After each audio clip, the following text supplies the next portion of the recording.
Hello guys, இன்னைக்கு நம்ம பார்க்க போகிறது எபிசோட் 10 தான். ஸோ வீடியோக்குள்ளே போகிறதுக்கு முன்னாடி மறக்காமல் ஒரே ஒரு லைக்கை போட்டுங்க. அதே மாதிரி இது வரைக்கும் நம்ம சேனலுக்கு சப்ஸ்கிரைப் பண்ணலையா, சப்ஸ்கிரைப் பண்ணிக்கோங்க. சரி வாங்க, நம்ம டைம் மிஸ் பண்ணாமல் எபிசோடுக்குள்ளே போகலாம். எபிக்கோட ஸ்டார்டிங்லேயே அந்த இஷிகாவை அவள் வந்து கேட்குறான், ஹேய் நம்ம வந்து மவுண்டனுக்கு போகலாமா கேம்பிங்கு? நான் ஏதோ ஒன்று எங்களை இருந்தாச்சும் உனக்கு இந்த மாதிரி ஐடியாலாம் வருது, சரி அப்படின்னா நம்ம போகலாம். அங்கே ஓஷிராயும் இருப்பாளா, ஓஷிரா கிட்ட கேட்க ஓஷிராயும் ஒத்துக்கிறா. அங்கே ரீனாவை பார்த்தா அவள் ரொம்ப எக்ஸைட்டடாக தெரியுறா. இந்த மாதிரி நான் ரீனாவை பார்த்ததே இல்லை. அதுக்கப்புறம் அவங்க போகிறதுக்கு டைம் ஆகுதா, நம்ம ரைடோ வண்டி தாங்க தனியா இருக்கிறான். ஹேய் ரைடோ, என்னாச்சு? ரீனா வந்து இன்னைக்கு வரலையா என்ன? அவளை நான் இன்னமும் பார்க்கல. அங்க ரைடோ பழைய விஷயத்தை யோசிச்சு பார்க்கறான். இவங்க மவுண்டன்ல கேம்பிங்க்கு போறாங்களே, அங்க வந்து நிறைய இன்கிரீடியன்ட் வந்து தேவைப்படும். ரீனா அந்த விஷயத்தெல்லாம் நீ பாத்துக்கிறியா? ரைஸ் எல்லாத்தையுமே நாங்க கொண்டு வரோம். அதுக்கு ரீனாவும் ஒத்துக்கனா. எனக்கு தெரிஞ்சு அதனால லேட் ஆகுதோ, இல்லனா இதை யோசிச்சு எக்ஸைட்மெண்ட்ல தூங்கிட்டாளா? நான் போய் பார்க்கணும்னு நினைக்கிறேன். போய் செக் பண்றானா, பேக் அவ்வளவு வெயிட்டா இருக்கு, அவளால ஏந்துக்க கூட முடியல. அங்க பேக் அவ்வளவு வெயிட்டா இருக்கா. இதனால ரீனாவோட பேக்கை நம்ம ஓஷிராய் வாங்கிக்கிறா. அதுக்கப்புறம் அவங்க டீச்சர் கூட தான் போறாங்க. டீச்சரையும் அவங்க வர சொல்றாங்க. இருந்தாலும் சில பல வேலை இருக்குன்னு சொல்லி அவங்க வரல. அதுக்கப்புறம் அங்க போய் பாக்குறாங்களா, அந்த வியூ அவ்வளவு அழகா இருக்கு. அங்க சில பல செகண்ட்ஸ்லயே ரீனா அங்க டென்ட் எல்லாம் ரெடி பண்ணிடுறா. என்னது சில பல செகண்ட்ஸ்லயா? ரீனாக்குள்ள அந்த ஃபயர் இருக்குன்னு நினைக்கிறேன். இதுக்கப்புறம் அங்க இன்கிரீடியன்ட் இருக்கான்னு அவங்க கேக்குறாங்களா. அங்க ரைடவும் யோசிக்கிறான், நான் வந்து இந்த விஷயத்தை பாத்துக்கினா கண்டிப்பா எல்லாமே பர்ஃபெக்டா தான் இருக்கும், அதனால அதை பத்தி கவலைப்பட வேணாம். ஆனா ரீனா எல்லாத்தையுமே தூக்கி போட்டுறா. அங்க பேக்கே காலி ஆயிடுது. ஆனா இன்கிரீடியன்ட் அவன் வந்துட்டா. அப்போனா ரீனா, நீ இன்கிரீடியன்ட்டை கொண்டு வரலையா? ஆமா, என்னை மன்னிச்சிருங்க, நான் வந்து ரொம்ப எக்ஸைட் ஆயிட்டேனா, அதனாலதான் இப்படி ஆயிடுச்சு. உங்களுக்கு ஹெல்ப்பா இருக்கணும்னு நான் நினைச்சேன். கவலைப்படாத, இதுக்கு என்கிட்ட ஒரு ஐடியா இருக்கு. இதுக்கப்புறம் அங்க ஒரு வயசானவர் இருக்காரு. அவரு தான் இந்த இடத்துக்கு இன்சார்ஜ் மாதிரி. ரைடோ போய் கேட்கறான், ஐயா பெரியவர், இங்க இருக்கிற பழம் செடி இதெல்லாம் எத்தா உங்களுக்கு பிரச்சனை இல்லல? அதெல்லாம் ஒன்றும் பிரச்சனை இல்லப்பா. அவ்வளவுதான், வேற என்ன, நம்ம இந்த மாதிரி எடுபிளா இருக்கிற பிளான்ஸ் ஃப்ரூட் இதெல்லாம் நம்ம சாப்பிடலாம். அது வந்து ஒரு நல்ல ஐடியாவா இருக்கும். இதுக்காக மத்தவங்களும் ஒத்துக்கிறாங்க. அங்க ஒரு ஃப்ரூட் இருக்கு, அதை இவங்களால சாப்பிட முடியும். அதே மாதிரி நம்ம ரைடோ நிறைய விஷயத்த காட்டுறான். இதுக்கப்புறம் மீன் பிடிக்கிற வேலையை நம்ம ரீனாக்காம தரான். ஆனா என்ன ஒண்ணு, இங்க வந்து அவளைக்கும் எக்ஸ்பெக்ட் பண்ண முடியாது, இங்க நிறையவே மீன் கிடைக்கும்னு. அங்க ரைடோவும் வித்தியாசமா ஒரு ஈட்டி மாதிரி ஒரு விஷயத்தை செஞ்சு மீன் பிடிக்கிறதுக்கு ட்ரை பண்றான். ஆனா மீனை பிடிக்க பார்த்தா மீனே ஓடி போயிது. அங்க ஓஷிராய் சொல்றான், என்னால இங்க உதவி பண்ண முடியும், ஏதாச்சும் உதவி உனக்கு தேவையா? அங்க ஈட்டி அவ வாங்கிக்கிறாளா? இதனால ரைடோ அவங்க தப்பாலாம் யோசிக்கிறான். இவ வந்து என்ன கொல்றதுக்கு தான் இப்படி பாக்குறாளா என்ன? இதை வச்சு நான் ரீனா கூட நான் தான் எப்பயுமே டைம் ஸ்பெண்ட் பண்றேன், அவளுக்கு ஜெலஸா இருக்கு, இப்படியே நான் முடிச்சலான்னு பாக்குறாளா?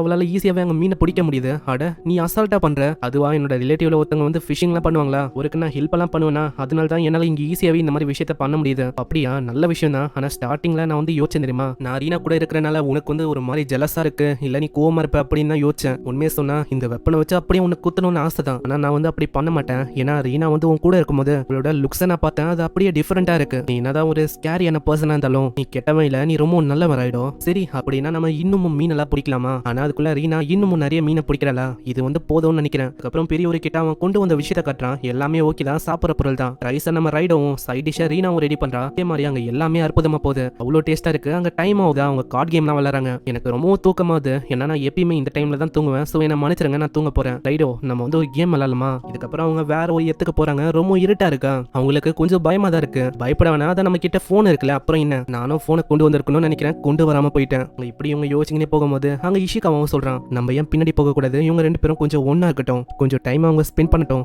கண்டிப்பா. இதே மாதிரி அவங்க போயிடறாங்க. அப்புறம் தான் அவங்க பின்னாடி பாப்பாங்களா, அங்க யாரையுமே காணும். இதை பார்த்து ரைடவும் தப்பா யோசிக்க ஆரம்பிக்கிறான். அப்போனா இது ஒரு ட்ராஜடியா, அதாவது அவங்க என்ன விட்டு வீட்டுக்கு போயிட்டாங்களா என்ன? இந்த மாதிரி இடத்துல நான் காமா இருக்கணும், ரீனாவை நான் பேனிக் ஆக கூடாது. ரீனா அவங்க வந்து பாத்ரூமுக்கு இங்கதான் இங்க போயிருக்காங்கன்னு நினைக்கிறேன். ஆரோட கான்ஸ்டலேஷன் எல்லாம் காட்டுறான். ஆனா அப்புறம் தான் நம்ம ரைடோக்கே ஞாபகம் வருது, இந்த கான்ஸ்டலேஷன் இதை பத்திலாம் நம்ம ரைடோக்கு தெரியாது. நல்ல முழிப்பானா? அங்க ரீனா சொல்றா, தாரெல்லாம் ரொம்ப அழகா இருக்கு. ஆமா, நீ சொல்றதும் கரெக்ட் தான். பத்தியா, அவங்க ரெண்டு பேரும் ஒன்னா இருக்கும் போது இது நல்லா இருக்குல்ல. ஆனா அதுக்குள்ள ஒரு சிங்கம் மாதிரி ஏதோ ஒரு மிருகம் அவங்கள நோக்கி வருமா, ரைடோ ப்ரொடெக்ட் பண்றதுக்கு அங்க வரான். ஆனா அந்த மிருகம் அது டைரக்டா ரீனா மேல தாவிட்டு மத்தவங்களும் பயந்து போய் ஓடி வராங்க, என்ன ஆச்சுன்னு. அப்புறம் தான் ரீனாவே சொல்றா, பயப்பட வேணாம், இது வந்து என்னோட நாய்க்குட்டி தான். அட நீ வந்து என்னோட இன்கிரீடியன்ட்டை கொண்டு வந்திருக்கியா, ரொம்ப தேங்க்ஸ். ஆனா இப்போ ரொம்ப லேட் ஆயிடுச்சு, நாளைக்கு நீ பத்திரமா வீட்டுக்கு போ, இப்போதைக்கு இங்கே தங்க. இதுக்கப்புறம் அவங்க தூங்குறாங்க. ரைடோக்கு அங்க தூக்கமே வரல. ஓஷிராய்க்கு அவங்க தூக்கம் இல்லையா. சைட்ல பார்த்தா ரீனாவும் முழிச்சுன்னு இருக்கா. ஆமா ரீனா, நீ தூங்கலையா? இல்ல, என்னால தூங்க முடியல. இதனால அவங்க ரெண்டு பேரும் ஒன்னா பாத்துக்கிறாங்க. ஓஷிராய், நான் உங்ககிட்ட ஒரு விஷயத்த கேட்கலாமா? என்னன்னா, நான் வந்து ரைடோ கிட்ட ஒரு விஷயத்த சொல்லணும்னு ஆசைப்படுறேன், இருந்தாலும் என்னால அதை சொல்ல முடியல. நான் எப்படி அவனை நினைச்சு ஃபீல் பண்றேன்னு. ஏன்னா நான் அப்படி சொல்லிட்டா நாங்க இப்ப பழகுற மாதிரி எங்களால பழக முடியுமான்னு எனக்கு சரியா தெரியல. நீ வந்து கவலைப்படாத ரீனா, இதுவே நான் உன்னோட எத்துல இருந்தா நான் அப்படியே விட்டுருப்பேன். கண்டிப்பா உன்னால பண்ண முடியும். ஏன்னா நீ ரொம்ப ஸ்ட்ராங்கான பொண்ணு தெரியுமா. ஏதோ ஒரு சவுண்டும் கேக்குது. வெளியில தான் ரைடோவும் முழிச்சுன்னு இருக்கான். அப்போனா ரைடோ தூங்கலையா? ஏய் ரீனா, போறீனா, எதை பத்தியும் கவலைப்படாத, எல்லாமே ஓகேவா தான் இருக்கும். சரி நான் வந்து போறேன். ஆனா ரீனா, அது குட் லக் ரீனா. இதுக்கப்புறம் அங்க போறா. அங்க ரைடோவும் பார்த்து யோசிக்கிறான், என்ன ரீனா நீயும் தூங்கலையா? அங்க நூடுல்ஸ் அவங்க பிரிச்சு சாப்பிடுறாங்க. அங்க ரொம்ப கோல்டா இருக்குமா. ரைடோ அவனோட கோட்டை கைட்டி தரா. சொல்றான், அட ரைடோ அப்புறம் உனக்கு இல்ல எனக்கு ஓகே தான், அது இல்லாமலே நான் நல்லா தான் இருக்கேன். ஆனா ரைடோ இந்த மாதிரி நான் உன்கிட்ட ஒரு விஷயத்த பத்தி பேசணும். அங்க ஏதோ ஒரு விஷயத்த அவ சொல்றா. ரைடோவும் பதிலுக்கு ஏதோ ஒன்று சொல்ல அவளோட முகமே ஒரு மாதிரி சேஞ்ச் ஆகுது. ஆனா கிஸ் பண்ணும் போது அங்க அப்படியே அழுவுறா. அவ அங்க என்னாச்சு நம்மளுக்கு தெரியல, அப்படியே அவ ஓடி போயிடா. அங்க என்ன விஷயம் தெரியல, அவ அழுவுறா. இந்த சைடு இது எல்லாத்தையுமே ஓஷரையும் பார்த்து கவலைப்படுறா. இதுக்கப்புறம் அடுத்த நாள் ஆகுது. அங்க ரைடோ வரானா. ரைடோவை பார்த்து அவங்க சொல்றாங்க, அவங்க 2 பேரும் ஒன்னா போனாங்களே, அப்போ நிறைய விஷயம் உங்களுக்குள்ள நடந்திருக்கு போல, பார்க்கலாம் ஏதாச்சும் டிஃபரெண்டா நடக்குதானே. அங்க ரைடோ நார்மலா தான் உட்காரான். அங்க ரீனா வர. ரீனா ரொம்ப குண்டா தெரியுறா. அதனால அவன் வேற மாதிரிலாம் யோசிச்சு பாக்குறான். இவ உமன்ஸோட ரெஸ்லிங்ல சண்டையிட போறான்னு நினைக்கிறேன். அந்த உலகத்துல இவ ஒரு சாம்பியனா மானும் சொல்லி தான் இதெல்லாம் பண்றாளோ. அங்க அவளால சரியா உட்கார கூட முடியல. அங்க ரைடோ தான் ஹெல்ப் பண்றான். இப்பதான் ரைடோ கிட்டே அவ சொல்றா, என்னன்னா ஒரே குளிரா இருக்கா, அதனாலதான் என் மேல இன்னும் ட்ரெஸ் எல்லாம் போட்டுக்கினேன். ஓ அப்படியா, நான் தான் ரொம்ப யோசிச்சிட்டேன் போல. ஆனா ரைடோ எனக்கு ஹெல்ப் பண்ண முடியுமா? ட்ரெஸ் எல்லாத்தையுமே அவன் கைட்டான். ஆனா அதை பார்த்து அவன் ரொம்ப ஷாக் ஆகுறான். ஒண்ணு மேல ஒண்ணுன்னு ஏகப்பட்ட ட்ரெஸ் அவ போட்டிருக்கா. எப்படிதான் எவ்வளவு ட்ரெஸ் போட்டா எனக்கு ஒண்ணுமே புரியல. ஆனா ரைடோ திடீர்னு பாப்பானா, அங்க அவளை ஆள காணோம். இதை பார்த்து அவன் தப்பா யோசிக்கிறான். ஐயோ ஆனியன் உரிக்கும் போது ஆனியன் காணாம போகும்ல, அதே மாதிரி இவ்வளவு காணாம போயிட்டாலா என்ன? சைட்ல பார்த்தா ரீனா அதுக்குள்ள இருக்கா.